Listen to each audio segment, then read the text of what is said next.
का जड़ कर्म चेतन बंधकारु कर्म के अवसान का कह कर स्वरूप यथार्थ जग का जो किया उपकार है उसके लिए जिन वाणी माँ को वंदना शत बार है वंदना शत बार है वंदना शत बार है।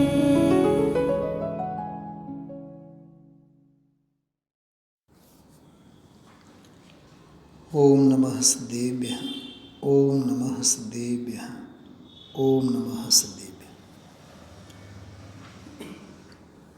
आज આપણે અહોભાવ ગ્રંથ અંતર્ગત 111 થી 120 નંબરના જે 11મા પ્રકરણના બોલ ગઈકાલે વાંચી ગયા છે. એનો વિસ્તારથી વિગતવાર બધી ચર્ચા સ્વાધ્યાય આવતીકાલના સ્વાધ્યાયમાં વગેરે કરીએ. પ્રકરણ મુનિરાજોનું જ છે. નિયમ સારમાં વ્યવહાર ચારિત્ર અધિકાર મુનિદશાની મુખ્યત્વે સર્વોત્કૃષ્ટ સાધક દશાની અપેક્ષાએ મહાવ્રત સમિતિ અને ગુપ્તિઓની 13 પ્રકારની ચારિત્રની ચર્ચા વ્યવહાર ચારિત્ર અધિકારમાં ચાલે છે. એમાં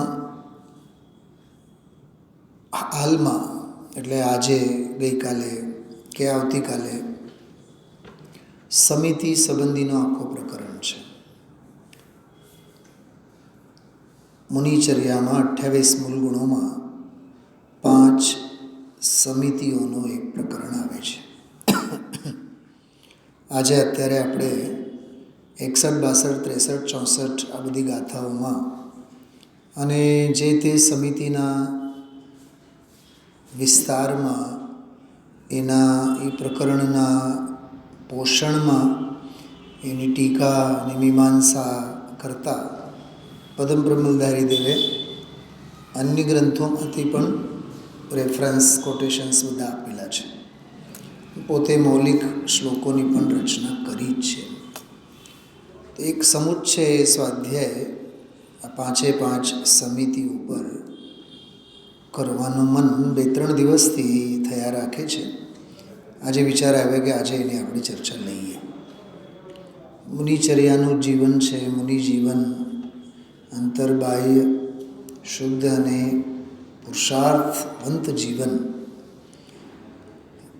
ઉદ્યમશીલ ખરો પણ ક્યાંય પ્રમાદને અવસર નથી અને છકાય જીવોના ઘાતનો પ્રસંગ ક્યાંય નથી. નિર્દોષચર્યા મુનિ ભગવંતોની.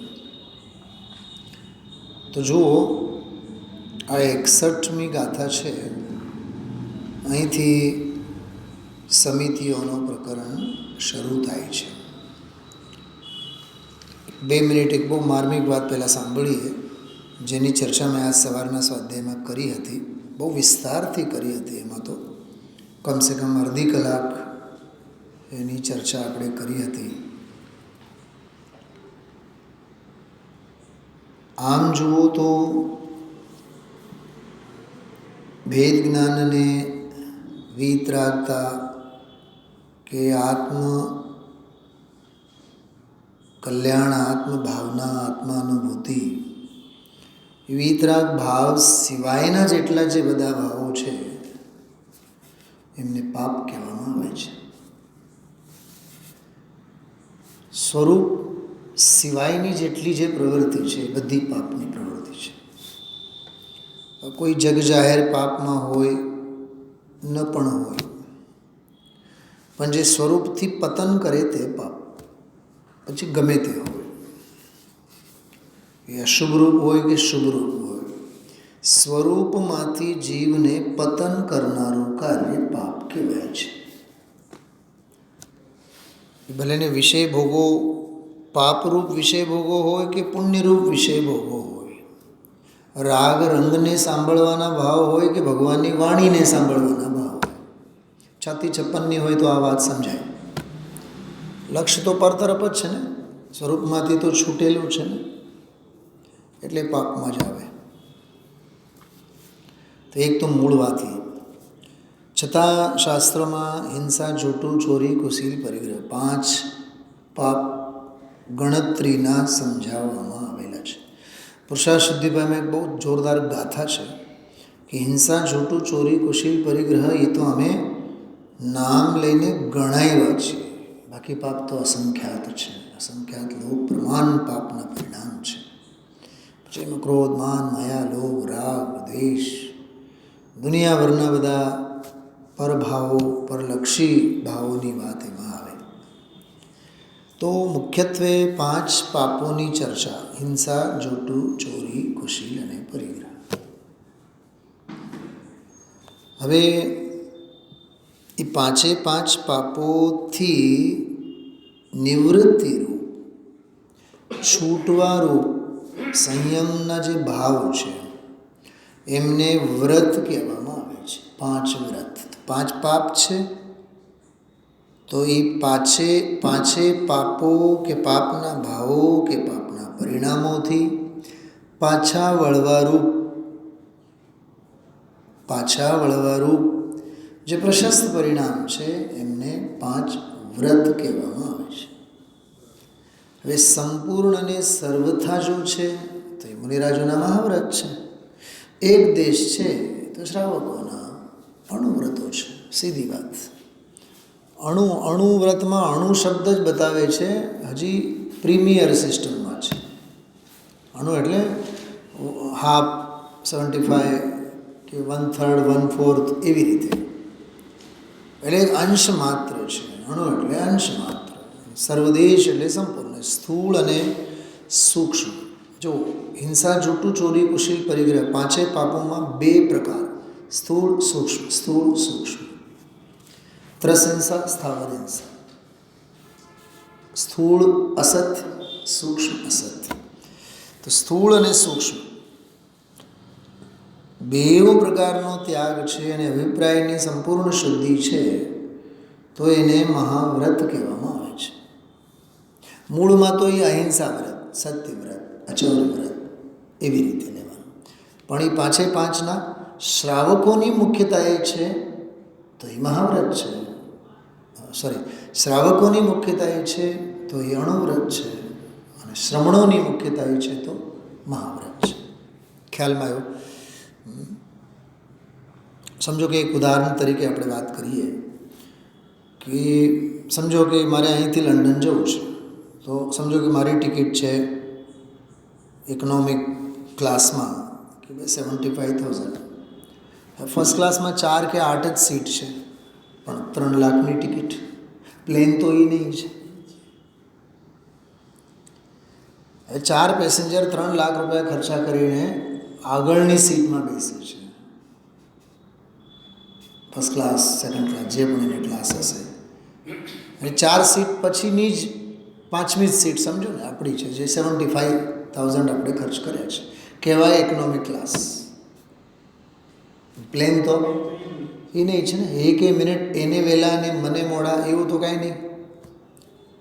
સરખા જ ટાઈમે પ્લેન ત્યાં આપણને પહોંચાડશે. પ્લેન તો એ નહીં છે. એમ વ્રતરૂપી પ્લેનમાં એ અહિંસા વ્રત, સત્ય વ્રત, અચૌર્ય વ્રત, બ્રહ્મચર્ય વ્રત, પરિગ્રહ, પરિત્યાગ વ્રત, એ વ્રત અને સંયમનો પ્લેન, એ ધરાતલ તો એક જ છે, પણ એમાં પૂંજી જેણે જેટલી ખર્ચે 3 લાખ રૂપિયા આપીને જે પ્રવાસ કરે છે એ ફર્સ્ટ ક્લાસ પેસેન્જર કહેવાય. અને બોર્ડિંગ વખતે કે લેન્ડ થયા બાદ ઉતરતી વખતે સૌથી પહેલાં પ્રેફરન્સ એને આપવામાં આવે. ફર્સ્ટ ક્લાસવાળા પહેલાં ચડો, ફર્સ્ટ ક્લાસવાળા પહેલાં ઉતરો. ઓલાને ચડાવવામાં આવશે ને ઉતારવામાં આવશે, પણ એ આગળ પાછળ થાય, કેમ કે એ લોકોએ 3 ગણા પૈસા ખર્ચા છે. મુનિ ભગવાન તો સંપૂર્ણ રીતે ત્યાગ કરેલા છે, એટલે એને અહિંસા વ્રત પૂરેપૂરો છે. શ્રાવક થોડીક પૂંજી ઓછી ખર્ચી છે એમણે, એટલે અહિંસા અણુવ્રત કહેવાય. એમ પાંચે પાંચમાં અણુવ્રત અને મહાવ્રત. આંશિક શુદ્ધિ સાથે શ્રાવકના અણુવ્રત હોય, સંપૂર્ણ શુદ્ધિ સાથે શ્રમણના મુનિરાજોના મહાવ્રત હોય. આટલી વાત સમજાણી? આ બિલકુલ પાઠશાળાના બાળકોની ખોપડીમાં પણ ઘૂસી જાય એવી વાત છે. પણ શ્રદ્ધાથી સાંભળો તો જ સમજાય આ વાત. અને આ કન્સેપ્ટ ક્લિયર થવો જોઈએ. અહિંસા વ્રત, સત્યવ્રત એવા શબ્દો છે એમાં. મહાવ્રત વગેરે એવા શબ્દો નથી આપ્યા. પણ આચાર્યનો અભિપ્રાય તો મહાવ્રતોની મુખ્યતા એ જ વર્ણન કરવાનું છે. કાલ સવારના સ્વાધ્યાયમાં કીધું હતું આ વાત, કે મુનિરાજો શ્રાવકો માટે શાસ્ત્ર બનાવતા જ નથી. એને શ્રાવકોને ક્યાં સમજાવવાનું છે? મને તો બહુ એક લોજિક એટલું ગમે છે. કેમ કે આચાર્ય ભગવંતો જે શાસ્ત્ર લખે છે એમની સામે કોણ છે? એમની સામે કોણ છે? એ આચાર્યોની ચર્યાનું અનુસરણ કોણ કરે છે? આચાર્યોની શ્રદ્ધામાં કોણ માને છે? આચાર્ય ભાઈ અમને જે ફોલો કરે છે એમના માટે અમે લખીએ, તો એમને કોણ ફોલો કરે છે? સંઘમાંના સાધકો કરે છે. શ્રાવકો ક્યાં નવરા છે? સમજો કે અહીંયા લાઈવમાં સ્વાધ્યાયમાં તમે છો રાજુભાઈ, તો હું તમને જ કહીશ ને કે જેના મુખ મંદિર મને દેખાતા જ ન હોય, ખ્યાલમાં આવ્યો? જે મારી નજરોની સામે જ ન હોય એને શું કહેવાનું? એ સાંભળતા હોય તો ભલે, ન સાંભળતા હોય તો ભલે, સૂતા હોય તો ભલે, વચ્ચે બંધ કરીને ઊભા થઈને નીકળી જતા હોય તો એ કરે, એને કોણ કહેવાના? તો આચાર્યની સામે કોણ છે? સંઘમાંના સાધકો છે. તો શાસ્ત્ર બનાવશે એમના માટે જ બનાવશે. તમે એનો પ્રમાણ અષ્ટપાહુડ છે જોરદાર. અષ્ટપાહુડ બિલકુલ એવું જ લાગે પોતાના સંઘ માટે જ, સંઘનો સંવિધાન એટલે અષ્ટપાહુડ, બીજું કાંઈ નહીં. મુનિરાજ આમ કરાય, આમ કરાય, આમ કરાય. સાધકોને સંબોધન આપશે ને. શા માટે મુનિરાજ શ્રાવકોને સમજાવવામાં સમય બગાડશે? શ્રાવક સમજે એવા ક્યાં છે? શ્રાવક સમજે એવા ક્યાં છે? અને નગ્ન દિગંબર વસ્ત્રધારીને શું સમજાવશે? શું કીધું? એક નિર્ગ્રંથ વસ્ત્રધારીને શું સમજાવશે? વસ્ત્રધારી તો પાપના પોટલામાં પડેલો છે. એટલે આનાથી પણ એક બહુ મગજમાં વાત સમજવા જેવી આવે છે. નિર્ગ્રંથતાનો માર્ગ, નિર્ગ્રંથથી ભાવના અને નિર્ગ્રંથતાની દૃષ્ટિવાળાને સમજાય, બધાને સમજાય નહીં. તો આ બધા મહાવ્રતોની જ મુખ્યતા એ બધી વાત કરી છે. તેમાં 5 વ્રત મહાવ્રત સ્વરૂપે, 5 સમિતિ અને 3 ગુપ્ત, 13 પ્રકારના ચારિત્રની ચર્ચા વ્યવહાર ચારિત્ર અધિકારમાં છે. અનુભવ છે, પ્રચો સ્વસંવેદન છે. છતાં સવિકલ્પ અવસ્થામાં અહિંસા વ્રત, સત્યવ્રત, અચૌર વ્રત, બ્રહ્મચર્ય વ્રત, પરિગ્રહ, પરિત્યાગ વ્રત એ મહાવ્રત સ્વરૂપે એના પાલનના શુભ ભાવ, પ્રશસ્ત પરિણામ સાધકને આવ્યા વિના નથી રહેતા. સમજાણું? એવી જ રીતે 5 સમિતિઓ, તો ઈર્યા, ભાષા, ઈષ્ણા, આદર, નિક્ષેપણ, વિત્સર, આ 5 સમિતિઓ છે. એક વાત હજી આમાં ઉમેરીએ આપણે, એટલે વિષય બહુ પરફેક્ટ લાગશે આપણને. મેં સવારે આજે વાત કરી હતી, માં જે હોય ને એ માં હંમેશા બાળકને 5 બાબતો ચોક્કસ શીખવાડતી હોય. ચાલવું કેવું, બોલવું કેવું, ખાવું પીવું કેવું, વસ્તુ લેવી મૂકવી કેવી રીતે, અને મલમૂત્રાદિક લઘુશંકા દીર્ઘશંકા કેમ ક્યાં કેવી રીતે કરાય, એ બધું માં એને શીખવાડતી. જૂનાગમમાં આ જ 5 બાબતોને સમિતિ તરીકે ઓળખવામાં આવે છે. માં જનવાણી કહે છે કે હે સંયમી સાધક, તું સંયમના માર્ગે આગળ વધે છે. સૌથી પહેલાં તું ચાલતા શીખ, ઈર્યા સમિતિ. બોલતા શીખ, આમ બોલાય, હિત મિત પ્રિય વાણીમાં જ બોલાય, ભાષા સમિતિ. મર્યાદાપૂર્વક 32 અંતરાયને ટાળીને આહાર લેવાય, 46 દોષોને ટાળીને આહાર લેવાય, 9 ભક્તિપૂર્વક હોય તો જ આહાર લેવાય, દાતાના 7 ગુણોને જોઈને જ આહાર લેવાય. આ બધા રૂલ્સ અને રેગ્યુલેશન્સ એ તું વિચારશે.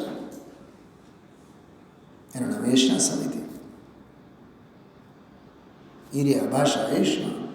પીછી કમંડળો વગેરે લેવાનું મૂકવાનું, કેવો વિનય વિવેક બધું ખ્યાલ રાખવાનો. છકાય જીવોનો કોઈ ક્યાંય ઘાતનો પ્રસંગ ન બનવો જોઈએ. આદાન નિક્ષેપ સમિતિ છે.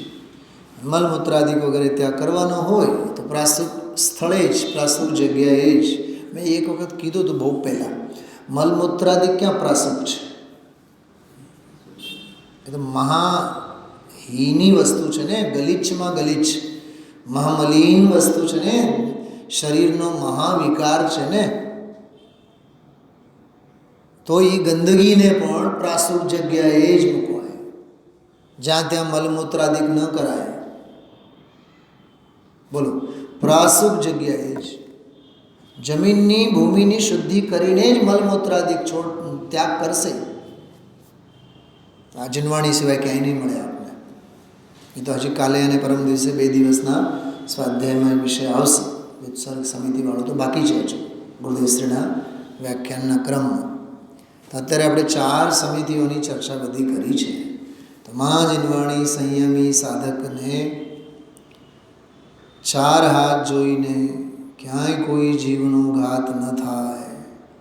ઈરિયા, ઈરિયા એટલે ગમન, એ ગતિ, ગમન ચાલુ. દોડવાનું તો હોતું જ નથી મુનિરાજના જીવનમાં.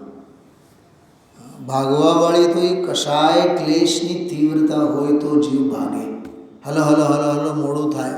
મુનિરાજને ક્યાં વહેલું અને મોડું વિકલ્પ છે એમને? ક્રમબદ્ધ પર્યાય ગોઠવાઈ ગયું હોય ને, તો વહેલું અને મોડું મુનિરાજના વિકલ્પોમાં હોય જ નહીં. શું કીધું મેં? મુનિરાજ ચાલે, દોડે નહીં. દોડવાનું હોય જ નહીં.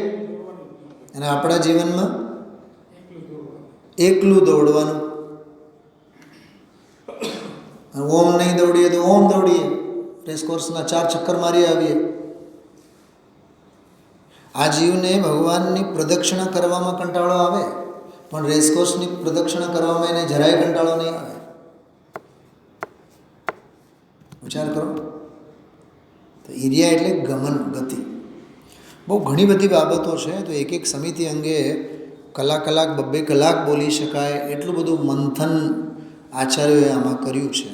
થોડીક વાત આપણે કરીએ. જુઓ, 61 નંબરની ગાથા છે. સીધી હું ગાથા જ લઉં છું ગુજરાતીની. અવલોકી માર્ગ ધુરા પ્રમાણ કરે ગમદ મુનિરાજ જે, દિવસે જ પ્રાસુક માર્ગમાં હિર્યા સમિતિ તે હને. કેટલી ન્યાયો છે જો. જે શ્રમણ, ને શ્રમણ એટલે શ્રમણ એટલે મુનિરાજ. જે શ્રમણ પ્રાસુક માર્ગે, જો માર્ગ કેવો કે પ્રાસુક, જળ પડેલ હોય, પાણી રેલમ છેલ હોય, મુનિરાજ કોઈ દી ગમન નહીં કરે, ગતિ નહીં કરે. તો ચાતુર્માસમાં શું થતું હશે વિચાર કરો. આપણને તો ચોમાસું આવે એટલે વર્ષા રાણીના સ્વાગત માટે આપણે મીટ માંડીને બેઠા હોય છે. મુનિરાજની ચર્યા કેવી થાય વિચાર તો કરો. હે સાહેબ, વરસાદ આવે તો આપણને ગલગલિયા થાય, પણ વિચારો ને, આજે ધોધમાર વરસાદ આવ્યો, હવે આવતીકાલે મુનિરાજ આહાર માટે કેમ કરીને નીકળશે. દર્દ થવો જોઈએ, પીડા થવી જોઈએ. આપણે આપણા સ્વાર્થના જ પાકા છીએ. વાહ, ઠંડક થઈ ગઈ. શેની ઠંડક થઈ? આવતીકાલે હવે મુનિરાજ અંતરાય સમજીને આહાર માટે નહીં જાય, એ વાતની ઠંડક થઈ. થોડુંક સ્વાર્થ મૂકો બાજુમાં, અભેરાય ઉપર મૂકો. માણસ માત્રની એક પ્રકૃતિ છે. સૌથી પહેલાં પોતાનો જ સ્વાર્થ જોઈએ, સામેવાળાનો જોઈએ જ નહીં. મને તો આ વિદ્વાન તરીકે બહુ એવા કડવામાં અનુભવો આવતા હોય છે હાલતા.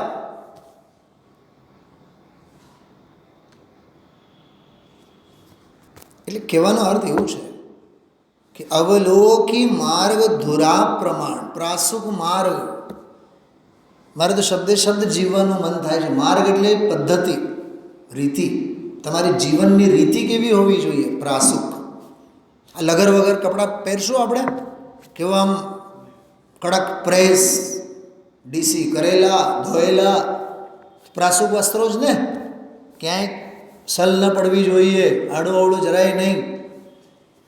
તો એમ જીવનનો માર્ગ કેવો હોવો જોઈએ? પ્રાસુક. તો પ્રાસુક માર્ગે દિવસે, જો રાત્રિની વાત જ નહીં, રાત્રિનો સમય તો સામાયિકનો છે, સ્વાધ્યાયનો છે. રાત્રે વિચરણ કરે નિશાચર કહેવાય, રાક્ષસ.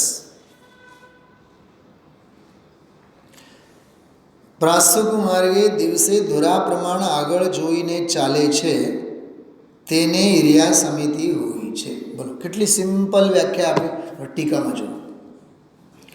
જે પરમ સંયમી ગુરુ યાત્રા, દેવ યાત્રા વગેરે પ્રશસ્ત પ્રયોજનનો ઉદ્દેશ્ય રાખીને એક દોસરા જેટલો માર્ગ જોતો જોતો સ્થાવર તથા જંગમ પ્રાણીઓની પરિરક્ષા અર્થે દિવસે જ ચાલે છે. ભાષા જો, ભાષા દિવસે જ ચાલે છે. અચ્છા, દિનચર્યા રાત્રે હોય કે દિનચર્યા દિવસે હોય? હા, મને જો હમણાં સહજ મોડામાંથી આવ્યું. પાઠશાળાના બાળકો પાસે હોય ને, બાલબોધમાં એક ભાગ છે, ભાગમાં એક પાઠ છે દિનચર્યા. તો દિનચર્યામાં રાત્રિની તો કોઈ વાત લીધી જ નથી, નોંધ જ નથી એમાં. આ લોજિક. દિનચર્યા દિનમાં જ હોય ને, એટલે એ પાઠમાં ક્યાંય રાત્રિચર્યાની નોંધ નથી લીધી સાહેબ, દિનચર્યાની જ નોંધ લીધી છે.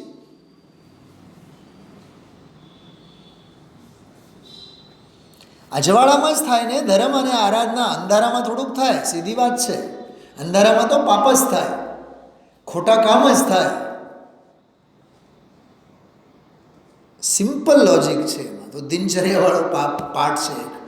સૌથી પહેલાં મંદિરે આવીને પછી ડોલ ઓલું મૂકેલ હોય તો પછી આપણે ચંપલ ઉતારી, પછી પગ ધોઈને, પછી નિસહી કરતાં મંદિરમાં પ્રવેશવું જોઈએ, અને ચામડીની વસ્તુ વગેરે બહાર મૂકવું જોઈએ. મને ઘણીવાર વિચાર આવે, એ જૈન હોય જે ચામડાની વસ્તુ પહેરીને આવ્યો હોય, બહાર મૂકવું જોઈએ કે એને તો કૂવામાં ફેંકી દેવું જોઈએ? અડવું જ અડે, એ ચામડાની વસ્તુને અડે એ જૈન જ નહીં. બહાર શું મૂકીને આવવું જોઈએ? એ જૈનોનો ગ્રસ્ત જ ન હોય. ચામડાની બેલ્ટ પહેરે, આ ચામડાના શું કહેવાય બેલ્ટ, આ ઘડિયાળ પહેરે, બિલકુલ નહીં. કેમ નહીં? એમાં એ ચામડામાં નિયમથી દરેક સમય અંતર્મુહૂર્તમાં સમૂર્છન જીવોની ઉત્પત્તિ થાય, મરણ થાય, જન્મ મરણ થાય. સાક્ષાત સ્મશાન છે. હવે અકલ ભાન હોય તો બધું થાય. હા, તો આમાં જો કે કહે છે દિવસે જ ચાલે, પણ એમાં બે શબ્દ આવ્યો બહુ સરસ. ગુરુ યાત્રા એટલે ગુરુની વંદના, ગુરુ પાસે કોઈ જિજ્ઞાસા પૂછવા માટે ગુરુ યાત્રા. કેવો મસ્ત શબ્દ છે, ગુરુ યાત્રા. એમ દેવ યાત્રા. આપણે પણ જે સવારે નાહી ધોઈને જે મંદિરે આવે ને, દેવ યાત્રા છે. યાત્રા એ યાત્રા જ હોય, પિકનિક ન હોય. પિકનિક પિકનિક જ હોય, યાત્રા ન હોય. દર્શન માટે શ્રાવક જે મંદિરે નીકળે છે ને, એ દેવ યાત્રા છે. ગુરુના સાનિધ્યમાં આવીને જે સ્વાધ્યાય કરે છે, ગુરુ યાત્રા છે. આ એનો પ્રમાણ. ખ્યાલમાં આવ્યું? તો કહે છે કે દિવસે જ ચાલે તે પરમ શ્રમણને ઈર્યા સમિતિ હોય છે. આ તો વ્યવહાર સમિતિનું સ્વરૂપ. હવે નિશ્ચય સમિતિનું સ્વરૂપ સાંભળો. કે નિશ્ચય સમિતિનું સ્વરૂપ કહેવામાં આવે છે અવેદ અનુપચાર રત્નત્રય રૂપી માર્ગે પરમ ધર્મી એવા આત્મા પ્રત્યે સમ્યક ઇતિ અર્થાત પરિણતિ તે સમિતિ. બોલો, સમ વત્તા ઇતિ. તો સમ્યક સ્વભાવે ભગવાન આત્મા પ્રત્યે ગતિ, પરિણતિ, ગમન કરવું એનું નામ સમિતિ. બીજી એક પરિભાષા. અથવા નિજ પરમ તત્વમાં લીન સહજ પરમ જ્ઞાનાદિક પરમ ધર્મોની સંહતિ. સંહતિ એટલે સંગઠન. ચાર ચંડા ચોકડી મળી જાય ને તરત ટીમ બની જાય. અમારી ટીમ, અમારા ભાઈબંધ દોસ્તાર, અમારી બહેનપણીઓ, અમે તો ખાસમ ખાસ. શેના ખાસમ ખાસ? કશાયના ખેલ કરવા માટે ખાસમ ખાસ. ગુજરાતીમાં તો કહેવાય, મળે ચાર ચોટલા ભાંગે ભલભલાના ઓટલા. સંગઠન આનો હોવો જોઈએ. પરમ તત્વમાં લીન પરમ જ્ઞાનાદિ પરમ ધર્મોની સહમતિ. બોલો, એ મિલન, એનું સંગઠન, એનું નામ સમિતિ. સમિતિનો કેટલો મસ્ત અર્થ છે. આ પ્રમાણે નિશ્ચય અને વ્યવહારોપ સમિતિ ભેદો જાણીને તેમાં પરમ નિશ્ચય સમિતિને ભવ્ય જીવ પ્રાપ્ત કરવો. એ બેમાંથી, વ્યવહાર અને નિશ્ચયમાંથી. હવે જો કળશ વાંચીએ છીએ, એમાં કળશ 4 શ્લોક છે. એક ઈર્યા સમિતિ ઉપર 4 કળશ પદમ પ્રમલધારી દેવે લખ્યા છે. આ 4 કળશો આપણે લીધા છે, છતાં આપણે વાત કરીએ છો. ઇત્થમ બુદ્ધ્વા પરમ સમિતિમ મુક્તિકાંતા સખિયો મુક્ત્વા સંગમ ભવભયકરમ હેમરામાત્મકં ચ સ્થિત્વા પૂર્વે સહજ વિલસચેત ચમત્કાર માત્રે ભેદાભાવે સમયતિ ચ યઃ સર્વદા મુક્ત એવ. મસ્ત કળશ છે. આ રીતે મુક્તિ કાંતાની સખી, આ સમિતિને શું કહે છે? મુક્તિરૂપી કાંતા એટલે સ્ત્રીની સખી છે, સહેલી છે, બેનપણી છે. પરમ સમિતિને જાણીને જે જીવ ભવભયના કરનારા કંચન કામિનીના સંગને છોડીને, આ બે જ છે રોગ, કાં તો કંચન કાં તો કામિની. અને કામિનીની પાછળ તો કંચન, કામિની માટે તો કંચન પાછળ દોડે છે. સુવર્ણ મૃગ પાછળ રામચંદ્રજી ગાંડા ઘેલા કેમ થયા? બોલો, કોની ઘેલચા હતી? સીતાજીની ઘેલચા, કામિનીની ઘેલચા હતી, માટે કંચન પાછળ દોડ્યા. તોય જાણતા તો હતા સુવર્ણ મૃગસ્ય જન્મો ન ભવિતુમ શક્યતે. આ પૃથ્વી તલ પર કોઈ દિવસ સુવર્ણ મૃગ તો જન્મે જ નહીં. તોય દોડ્યા. કેમ? કેમ કે સ્ત્રી હઠ, બાયડી હઠ.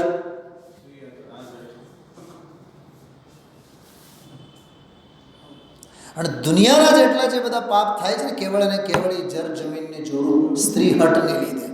મહાભારત એનો પ્રમાણ છે, રામાયણ એનો પ્રમાણ છે.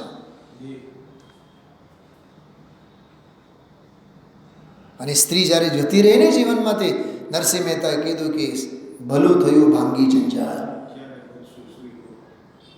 એમને એમ નથી કીધું, કેમ કે કામિની પાછળ કંચનના પોટલા છે જ. કોઈ દાખલાઓની જરૂર નથી.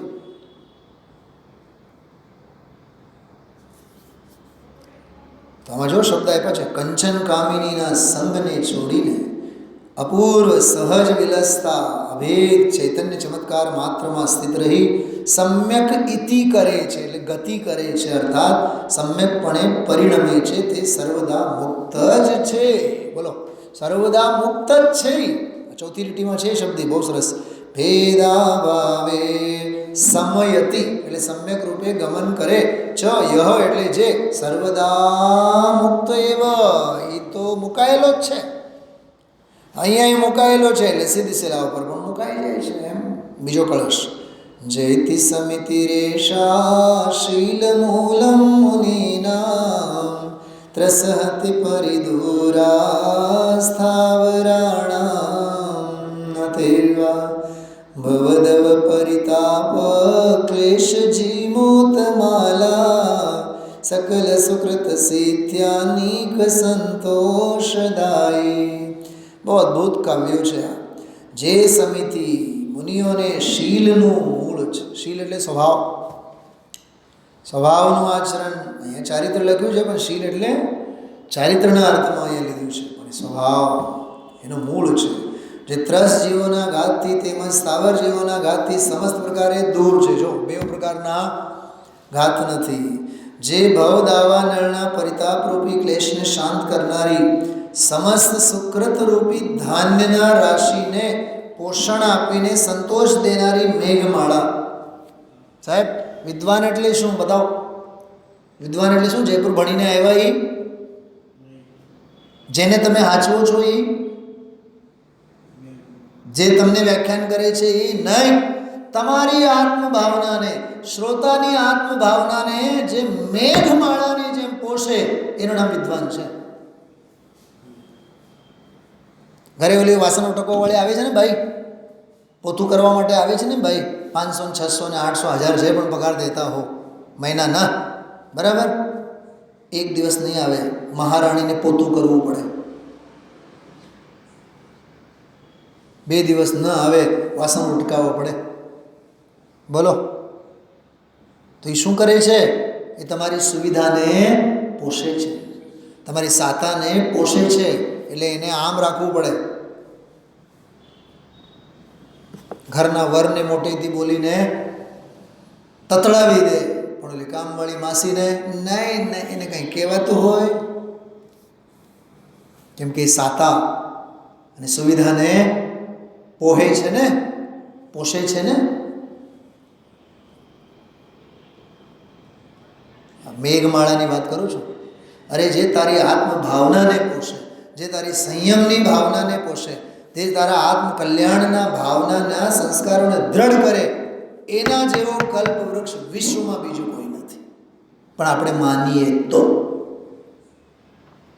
ન માનીએ તો કાંઈ નહીં. મહાદેવભાઈ દેસાઈ ગાંધીજીના એટલા કાયલ માટે હતા કેમ કે ગાંધીજી જે બોલે એના માટે શબ્દ બ્રહ્મ હતો. કલ્પી જ ન શકે કે ગાંધીજી શું બોલશે.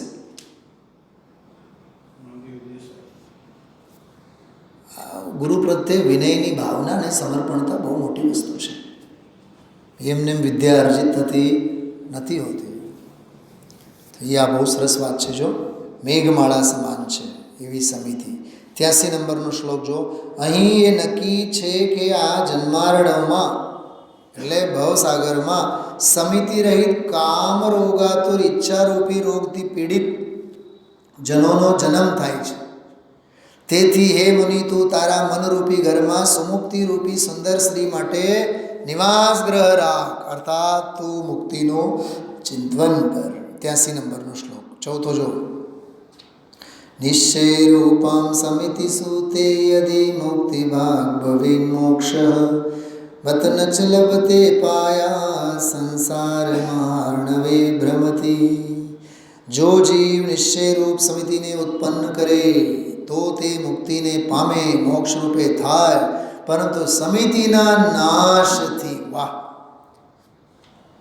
જેમ ગુરુદેવસિંહ બોલે ને, તત્વની આરાધનાથી મોક્ષ અને તત્વની વિરાધનાથી નિગોધ, એમ અહીંયા સમિતિની વિરાધનાથી સંસાર અને સમિતિની આરાધનાથી મોક્ષ. અરે રે, તે મોક્ષ પામતો નથી. ઓલામાં કીધું મોક્ષ રૂપે થાય છે, અને પોળી પાછું કીધું મોક્ષ પામતો નથી, પણ સંસારરૂપી મહાસાગરમાં જ બને છે. મર્યાદાનું પાલન તો કરવું જ પડશે ને.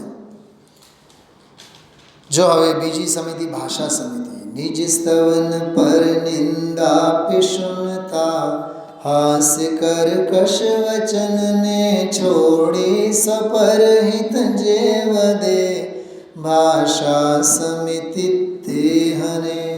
આમાં જે નિજ સ્તવન, પર નિંદા, પિશુનતા, હાસ્ય, કર્કશ વચન, આ બધાની વ્યાખ્યા બહુ સરસ આવેલી છે ટીકામાં.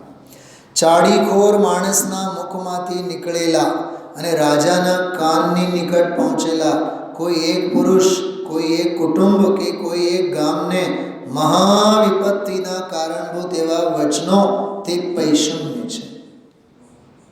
એ હિંમત હોય તો આવીને મોઢા આગળ કહો ને તમે. સાહેબોને શું કામ જઈને કહેવાનું? સમજાય છે વાત? ખ્યાલમાં આવે છે? સાહેબની પાસે ક્યાં આંખ છે? એ તો તમે જે કહેશો એ તો કાનના કાચા છે. એ તો એમાં લખ્યું છે એક વ્યક્તિ, એક કુટુંબ, એક ગામ મોટામાં મોટી વિપત્તિમાં આવી જાય, આવા વેણ બોલવા રાજાના કાનને. અને આને જો માખણ ચોપડનારા બહુ હોય, સાહેબ સાહેબ સાહેબ સાહેબ કરીને બટર પોલિશિંગ કરવામાં માને, કેમ કે એમની નજરોમાં એમને મહાન થવું હોય.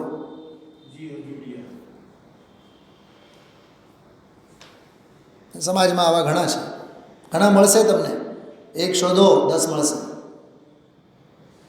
અને મોઢા આગળ પછી આપણે વખાણ કરે જુદા. મુંહ મેં રામ બગલ મેં છુરી, અનંતી માયાચારી છે, એને પૈશુન્ય કહેવાય. એ ભાષા સમિતિનો સૌથી મોટો દોષ છે. બીજો, ક્યાંક ક્યારેક કંઈક પરજનોના વિકૃત રૂપને અવલોકીને અથવા સાંભળીને હાસ્ય નામના નૌકશાહીથી ઉત્પન્ન થતું જરાક શુભ સાથે મિશ્રિત હોવા છતાં પણ અશુભ કર્મનું કારણ પુરુષના મુખના વિકાર સાથે સંબંધવાળો તે હાસ્ય કર્મ છે કે નહીં? દુનિયાને ટેવ, બીજાની ગરીબાઈ ઉપર દાંત કાઢે, બીજાના અજ્ઞાન ઉપર દાંત કાઢે. એટલે તો પ્રાચીન કવિઓએ કીધું છે કે મનની વ્યથા મનમાં રાખો, એ હાંસીના પાત્ર બનશો તમે. મદદગાર તો કોઈ નહીં કરે. રહી મન નિજ મન કી વ્યથા મન હી રાખો જોઈ, સુન ઇટલે હી લેતે હૈ બાંટીન લે હી કોઈ. કોઈ વેચી તો લેવાના નથી, મદદ તો કોઈ કરશે જ નહીં.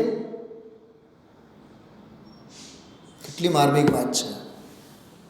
હાસ્ય કર્મ કાનના છિદ્રની નજીક પહોંચવા માત્રથી જ જે બીજાઓને અપ્રીતિ ઉપજાવે તે કર્કશ વચન. બોલો, કર્કશ વચનનું ડિફાઇન કેવું સરસ કર્યું છે. બીજાના વિદ્યમાન અવિદ્યમાન દૂષણપૂર્વક વચનો તે પર નિંદા. જો વિદ્યમાન હોય કે અવિદ્યમાન હોય, ચલો હોય દોષ અને કહે તો સામેવાળો સમજદાર હોય તો એને નિંદાના અર્થમાં ન પણ લે એમ બને, પણ હોય જ નહીં અને છતાં તમે એના અવગુણો એના ગુણોને પણ અવગુણ તરીકે કહો તો કેવી દુષ્ટ બુદ્ધિવાળા છો, વિચાર કરો. અમિત ગતિ આચાર્યની એક બહુ સરસ રચના છે, સુભાષિત રત્ન સંદોહ. એમાં એક શ્લોક આવે છે બહુ સરસ. સમજો મારામાં દોષ છે અને સામેવાળાએ મારા દોષો બીજાને કહે છે, તો હું એમ સમજું છું સાચું બોલે છે. અને મારામાં દોષ નથી અને છતાં એ કહે છે તો હું એમ સમજું છું એને સાચું બોલતા નથી આવડતું. એમ કરીને મારે સમતા ભાવ ધારણ કરવો. આ કેટલું પ્રેક્ટિકલ છે લાઈફમાં, બતાવો. સાંભળવામાં અમૃત જેવું લાગે ને, એટલે દુનિયાથી મરી જાઓ. રાજુભાઈ, મારે કોક હજારો એવા જીવો છે 6 મહિના સુધી જય જીરેન્દ્રનો સંબંધ ન હોય. શું કામ લેવું દેવું આપણે? આવતા હોય તો ભલે, ન આવતા હોય તો ભલે, સાંભળે તો ભલે, ન સાંભળે તો ભલે, જેના તેના પુણ્ય પાપ પોટલા એની સાથે છે. કોઈ હર્ષ નહીં, વિષાદ નહીં, કાંઈ નહીં. બેનશ્રીના શબ્દોમાં એ છેવટનો, મરી જાઓ બસ, દુનિયા માટે મરી જાઓ તો અંદરનું આ કામ થાય એવું છે. જ્યાં પંચાયતમાં પડો રાગ અને દ્વેષ થયા વિના નહીં જ રહે. બહાર બધી અશાંતિ છે, અંદરમાં શાંતિ છે. ચલો, આ બહુ સરસ શબ્દ આવ્યો છે, પરનિંદા. પોતાના વિદ્યમાન અવિદ્યમાન ગુણોની સ્તુતિ. આનું તો કેવું જ શું હોય નહીં, એક ઠેકાણા વગરના ગુણો તોય વખાણ વખાણ આપ બઢાઈ. સમજાય છે? પરનિંદા પોતાના વિદ્યમાન અવિદ્યમાન ગુણોની સ્તુતિ તે આત્મપ્રશંસા. આ બધા અપ્રશસ્ત વચનો પરિત્યાગીને સ્વ તેમજ પરને શુભ અને શુદ્ધ પરિણત કારણભૂત વચનો તે ભાષા સમિતિ. એના ઉપરનો કળશ જો આ આત્માનુશાસનમાં છે એની વાત છે. જેમણે બધું જાણી લીધું છે, જેઓ સર્વ સાવધ્યથી દૂર છે, જેમણે સ્વહિતમાં ચિત્તને સ્થાપ્યું છે, જેમને સર્વ પ્રચાર શાંત થયો છે.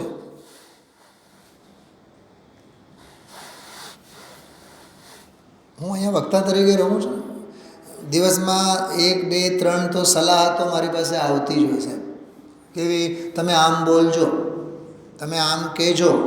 એટલે હવે શાસ્ત્રી ડિગ્રી 25-30 વર્ષ પહેલાં લીધેલી, હજી મારી શાસ્ત્રી ડિગ્રી ચાલે જ છે. ગુરુજનો હજી ઘરે ઘરે વિરાજે જ છે. તમે આમ બોલજો, તમે આમ કહેજો. તમે એમ માની લીધું છે કે તમે કહેશો એટલે અમે એમ જ કહેશું. અમે તૈયાર છીએ.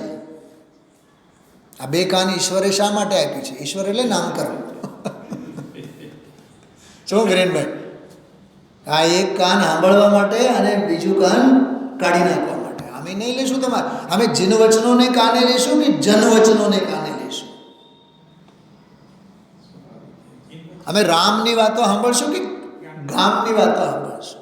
નહીં સાંભળશું. અમે કહેતા જ નહીં, બોલતા જ નહીં કોઈ દિવસ. બોલશો તો તમારો વેડફાશે. તમારો સમય શક્તિ બરબાદ થશે.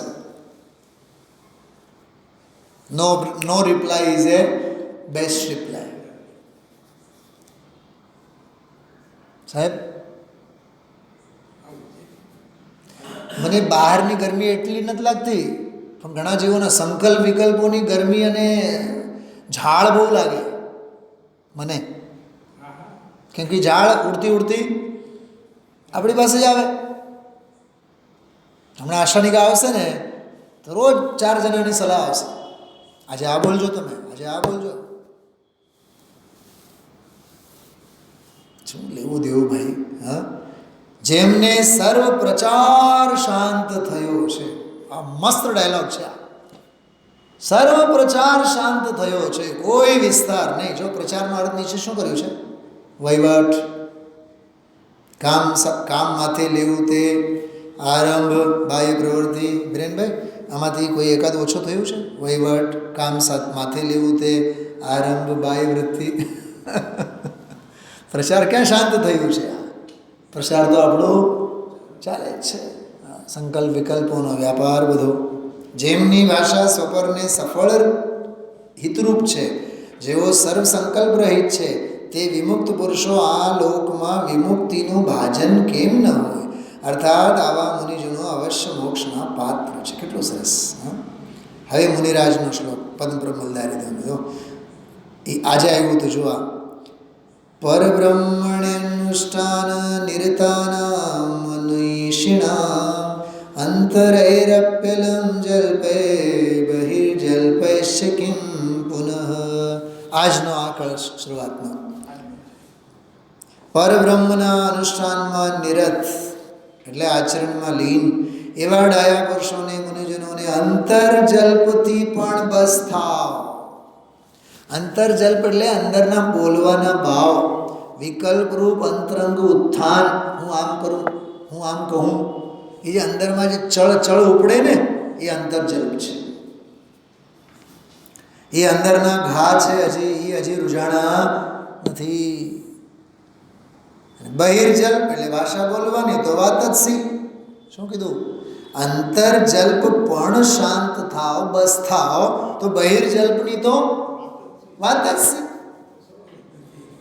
સવાલ જ નથી.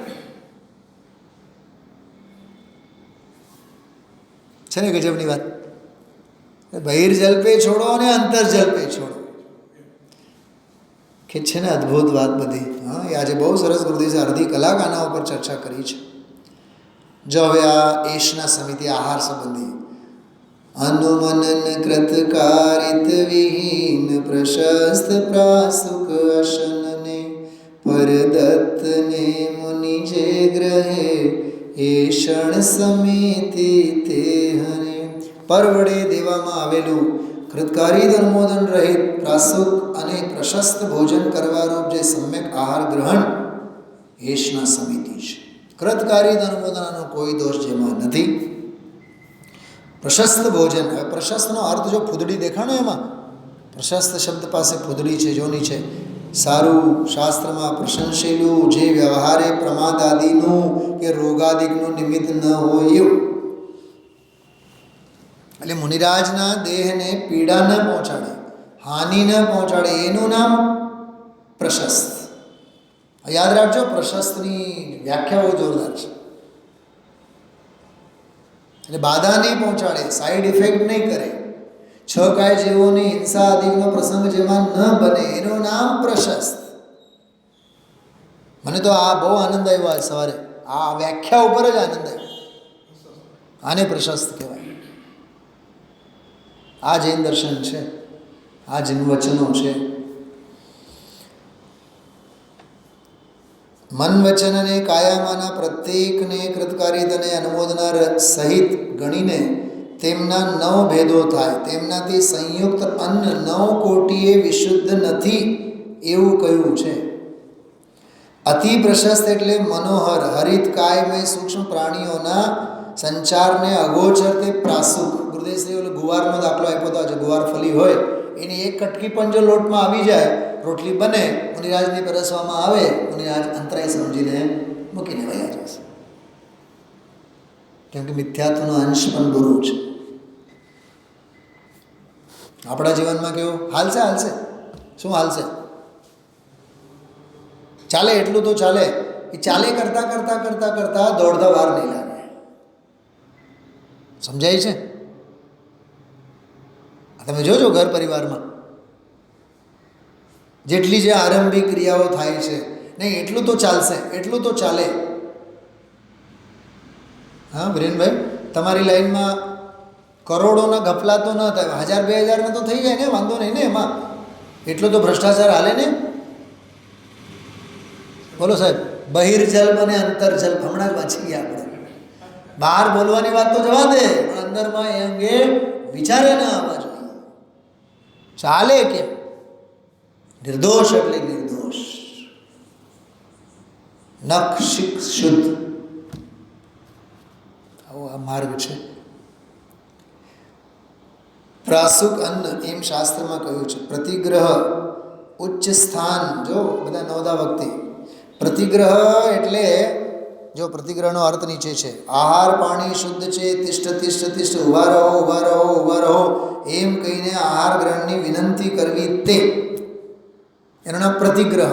એટલે એમને આવકારવું, એમ કૃપા કરવા માટે વિનંતી, આદર સન્માન. આમ પ્રતિગ્રહ કરવામાં આવતા જો મુનિ કૃપા કરી ઊભા રહે તો દાતાના 7 ગુણોથી યુક્ત શ્રાવક તેમને પોતાના ઘરમાં લઈ જઈ ઉચ્ચ સ્થાને વિરાજમાન કરી પગ ધોઈ પૂજન કરે, પ્રણામ કરે, પછી મન વચન કાયાની શુદ્ધિપૂર્વક શુદ્ધ ભિક્ષા દે.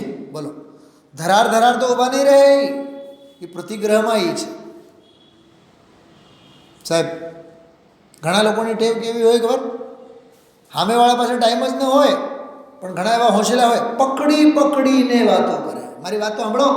અરે પણ એને જવું છે, ટ્રેન પકડવી છે એને, ને 2 મિનિટ મારી વાત સાંભળો, 2 વાત મારી વાત સાંભળો. એ 2 વાત સાંભળવા માટે બીજી 4 વાતો સાંભળાવે. નહીં ગમે તો કાંઈ વાંધો નહીં, પણ તમે સાંભળતા જાઓ. એ પ્રતિગ્રહ ન કહેવાય, એ અવિનય કહેવાય. કેવું ગજબનું છે આ પ્રતિગ્રહમાં, કેવું ફાઉન્ડેશન કે શ્રાવક તરફથી કોઈ બંધન નહીં, પણ વિનય વિવેકપૂર્વક એમને આહાર જે શુદ્ધ છે, તિષ્ઠ તિષ્ઠ તિષ્ઠ, એ આખી વિધિ એમાં આવે. એનું નામ પ્રતિગ્રહ. હવે પ્રતિગ્રહ પછી શબ્દ આવ્યો હતો જો ઉપર, ઉચ્ચ સ્થાન. હવે પ્રતિગ્રહ કર્યું ને, એને સ્વીકાર્યું, આવો હવે ઊંચા આસને વિરાજમાન થાવ. આ બીજો.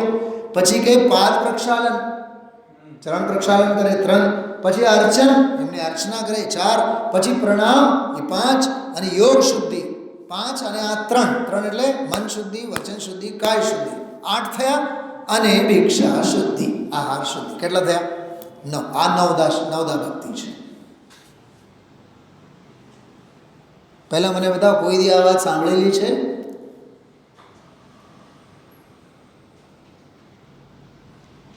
આ અદ્ભુત, આ જૈન દર્શન છે. આ જૈન દર્શનની ચર્યા, આ જૈન દર્શનનો વ્યવહાર પક્ષ. પ્રતિગ્રહ કરો, ઊંચા આસને બેસાડો, પાદ પ્રક્ષાલન કરો, અર્ચન પ્રણામ કરો, યોગ શુદ્ધિ, મન વચન કાયની શુદ્ધિ સાથે ભિક્ષા શુદ્ધિ, આહારની શુદ્ધિ. આ નવદા ભક્તિ. એ 9 વિધિ પુણ્યથી આદર કરીને, જો પુણ્યથી આદર કરીને, એ પવિત્ર વસ્તુ છે. આદર કરીને, જો આદર કરીને શ્રદ્ધા, શક્તિ, અલુપ્તતા, ભક્તિ, જ્ઞાન, દયા અને ક્ષમા, એ દાતાના 7 ગુણો. વળી પાછા જો, શ્રદ્ધા તો હોવી જ જોઈએ, શક્તિ તો હોવી જ જોઈએ, શક્તિ બહારનો નહીં, અલુબ્ધતા, લોભ નહીં, ભક્તિ તો હોવી જ જોઈએ, અને એ ભક્તિમાં પણ આંધળી ભક્તિ નહીં, જ્ઞાનવાળી, ભાવુકતાવાળી નહીં, જ્ઞાન હોવું જોઈએ, દયા અને ક્ષમા. એ દાતાના 7 ગુણો સહિત શુદ્ધ યોગ્ય આચારવાળા ઉપાસક વડે દેવામાં આવેલું ભોજન જે પરમ તપોધન લે છે, એને એશના સમિતિ હોય છે. આહાર સંબંધની આ સમિતિ. હવે જો જીવને પરમાર્થે અશન નથી, 6 પ્રકારના અશન વ્યવહારથી સંસારીઓને જ હોય છે. વાહ, આ સમય સારમાં વળી પાછળ હવે નિશ્ચયથી તો એમ છે. હા, હવે તેવી રીતે શ્રી સમય સારમાં કહ્યું છે. એ ગાથા જો, એ ગાથાનો અર્થ ગાથા છે અહીંયા. નો કમ કમારો લે પારો એ કવલ મારો, ઉજ્જમણો વિયકમ સો આહારો છવિહોણ્યો. નો કર્મહાર, કર્મહાર, લેપાહાર, કવલાહાર, ઓજાહાર, મન આહાર એમ આહાર 6 પ્રકારના છે. હા, આપણે રાત્રે દી છતાં જમી લીધું, અમારો આહારનો ત્યાગ. તને ખબર છે 6 પ્રકારના આહાર હોય છે? કાંઈ એબીસીડી જાણતો નથી, પણ અભિમાનનો પાર નથી. જો શબ્દો કેવા છે, નો કર્મ આહાર, મારું શરીર સ્વસ્થ રહે. તું કયો આહાર કરે છે 24 કલાક? નો કર્મ આહાર. ક્યાંક મારી તબિયત બગડી ન જાય, ક્યાંક મારું વજન વધી ન જાય.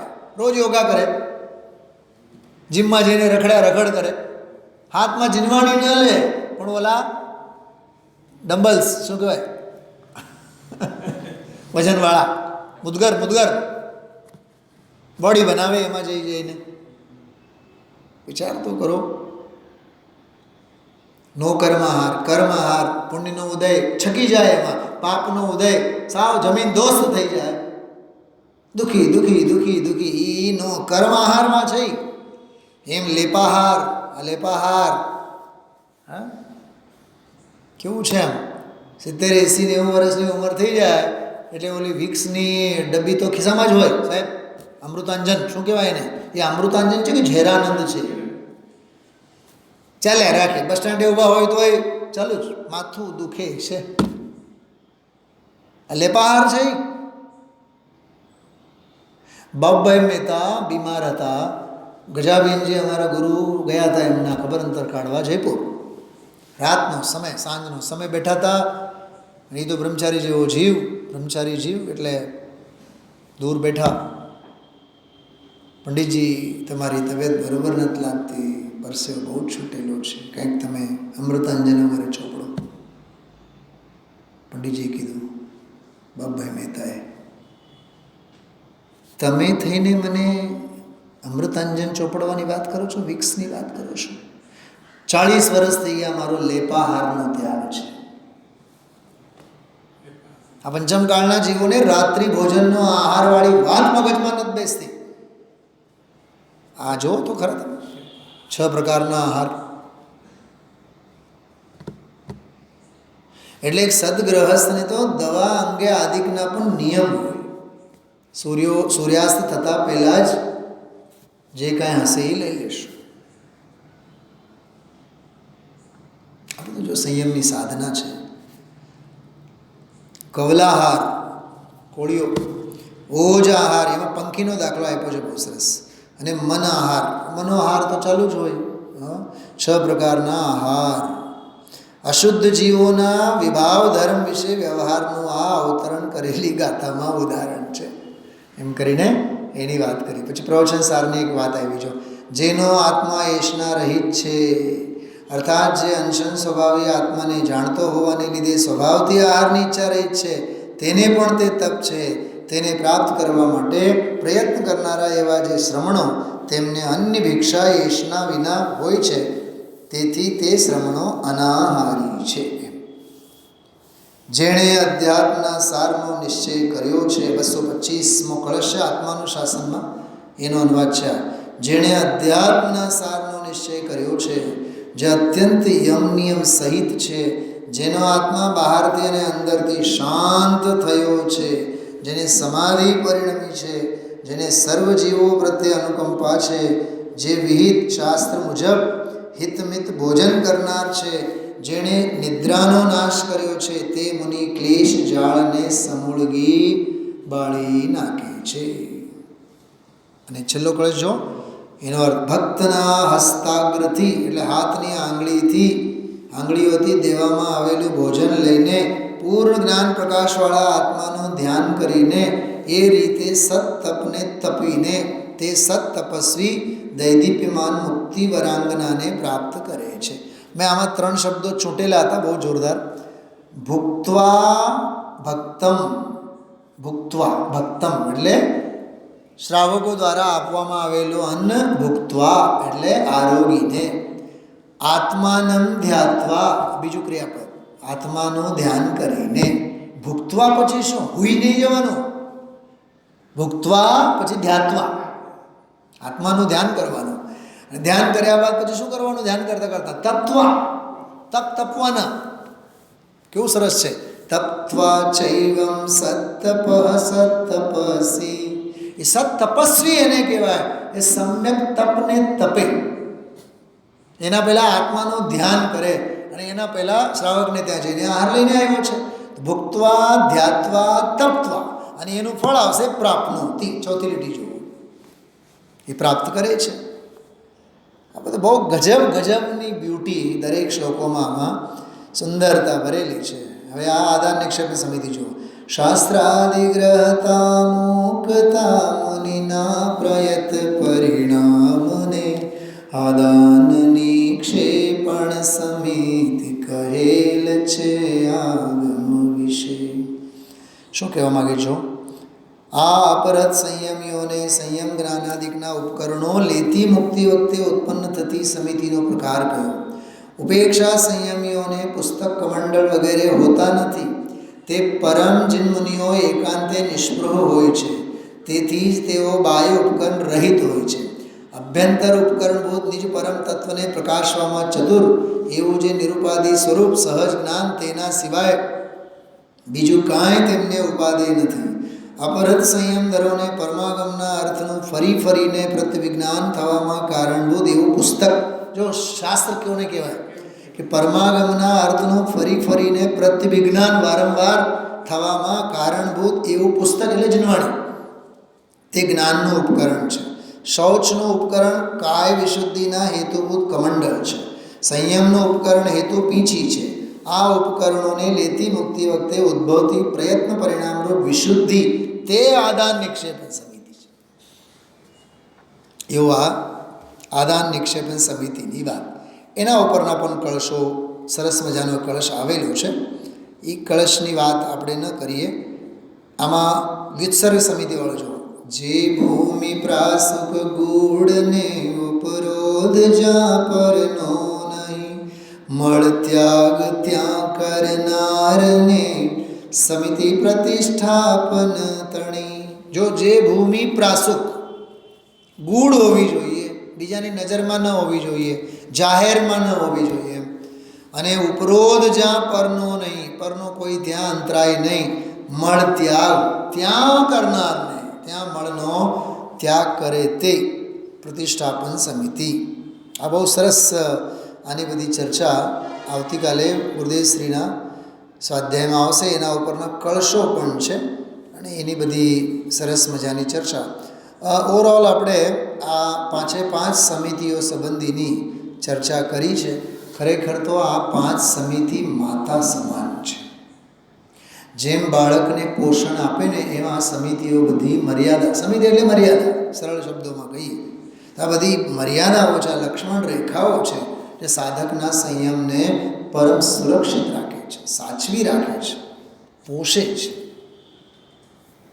આપણું જીવન પણ આવું બને અને આવા નિર્ગ્રંથ મુનિ ભગવંતોના માર્ગમાં આપણે વધીએ એવી મંગલ ભાવના સાથે વિરામ.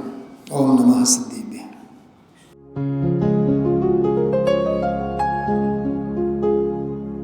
निज निधि निज में बताए यह अनंत उपकार है, उसके लिए जिन वाणी माँ को वंदना शत बार है, वंदना शत बार है, वंदना शत बार है.